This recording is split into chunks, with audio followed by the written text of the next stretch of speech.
बहुत समय पहले की बात है। किसी गांव में शांति नाम की औरत अपनी 3 बेटियों के साथ रहा करती। शांति के पति के नशे में धुत होने के कारण एक्सीडेंट होने की वजह से उसकी मृत्यु हो जाती है, जिस कारण से शांति के ऊपर से उसके पति का साया भी उठ जाता है। जिसके बाद शांति अपनी तीनों बेटियों की परवरिश करने के लिए एक सेठानी के घर में झाड़ू पोछा का काम करने लगती है। लेकिन एक दिन शांति से सेठानी का नुकसान होने के कारण वो सेठानी शांति को काम से निकाल देती है, जिसके बाद शांति को काफी समय तक काम नहीं मिलता और वो जैसे तैसे अपना गुजारा करती है। लेकिन एक दिन किराया न चुका पाने की वजह से मकान मालकिन शांति को उसकी तीनों बच्चियों के साथ उस घर से बेदखल कर देती है। जिसके बाद शांति अपनी बेटियां प्रिया और पीहू, जो कि 5 साल की थी, और 10 साल की बेटी जानकी के साथ रोड पर इधर उधर भटकती है। उन्हें कहीं भी रहने की जगह नहीं मिलती। जिसके बाद थक हार कर शांति अपने 3 बच्चों के साथ एक बगीचे में बैठ जाती है। माँ, मुझे बहुत भूख लगी है और पेट में चूहे कूद रहे हैं। हाँ माँ, पीहू सही कह लिया, मुझे भी बहुत भूख लगी है। माँ, ये कब तुतलाना छोड़ेगी? बेटा, ये दोनों अभी छोटी हैं। जब ये बड़ी हो जाएंगी तो ऐसे बिल्कुल नहीं बोलेंगी। माँ, पीहू और प्रिया को बहुत भूख लगी है। ये दोनों तो हमसे छोटे हैं और सुबह से चल रहे हैं, इसीलिए आप इन दोनों की खाने का इंतजाम करो। मैं और आप तो भूखे भी रह सकते हैं।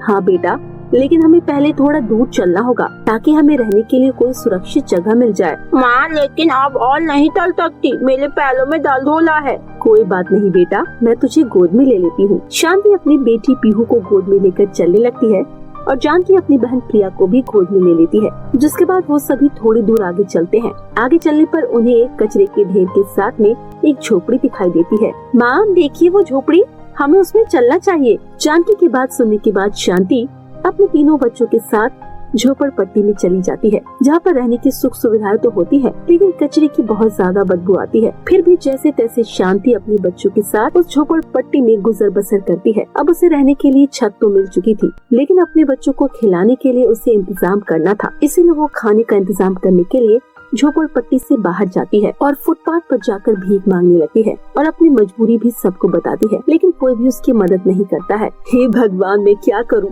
शाम हो गई है, मेरे 3 बच्चों ने खाना भी नहीं खाया है अब तक। मेरी 2 5 साल की बेटियां है, वो तो भूखी भी नहीं रह सकती है। मुझे कुछ तो करना होगा। हे भगवान, तू गरीबों को भी कैसे दिन दिखाता है। शांति झोपड़पट्टी की तरफ आ रही होती है, तभी उसे एक बिरयानी की दुकान दिखाई पड़ती है, जहाँ पर कुछ लोग बिरयानी खाने के बाद बची कुची बिरयानी प्लेट में छोड़ देते हैं। तभी शांति वहाँ पर जाती है और बची कुची बिरयानी कर अपनी झोपड़पट्टी की तरफ चल पड़ती है। जिसके बाद वो अपनी बेटियों को लोगों की झूठी बिरयानी खिलाती है। मेरे प्यारे तीनों बच्चों, अब तुम खाना खा लो। माँ, लेकिन आपने सारा खाना तो हमें दे दिया, आपने तो कुछ भी नहीं बचाया। जिसके बाद जानकी अपनी माँ को भी खाना खिला देती है। ये देखकर शांति की आंखों में आंसू आ जाते हैं। भगवान ने मुझे मेरी 3 बेटियां दी है, अब यही मेरी हिम्मत है।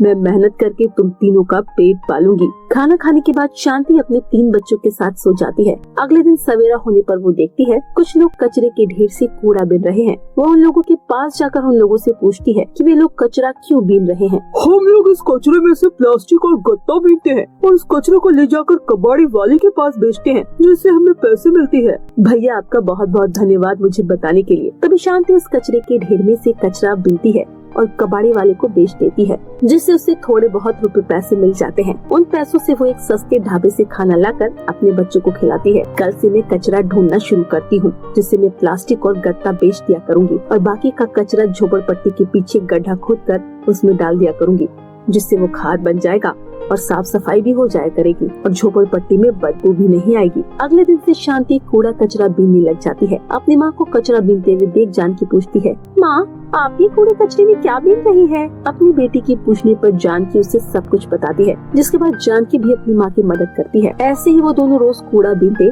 और उन्हें बेच कर आया करते और बाकी का बचा कचरा रोज अपने घर के पीछे एक गड्ढा खोदकर उसमें डाल दिया करते। ऐसे ही करते करते उनको 1 साल हो जाता है और एक दिन शांति को कचरा बीनते हुए एक सोने की अंगूठी मिलती है, जिसका मालिक न मिलने पर शांति एक किराए का घर ले लेती है और वहाँ अपने बच्चों के साथ रहने लगती है। और इसी तरह शांति कचरा बीनकर पैसे इकट्ठा करती है और अपने तीनों बच्चों को स्कूल में डाल देती है। जिसके बाद देखते ही देखते शांति की 3 बेटियां बड़ी हो जाती है और पढ़ाई करने की वजह से उसकी तीनों बेटियां एक अच्छी कंपनियों में नौकरी में लग जाती है, जिससे अब शांति को कचरा बीनने का काम नहीं करना पड़ता था। माँ, आपने कड़ी मेहनत करके हम तीनों को पाला है, आपका बहुत बहुत शुक्रिया माँ। अब हम तीनों बहनें आपको अपने जीवन में खोई हुई खुशियाँ वापस करेंगे। हाँ मम्मी, दीदी बिल्कुल सही कह रही है, आपने बहुत ज्यादा मेहनत करी है।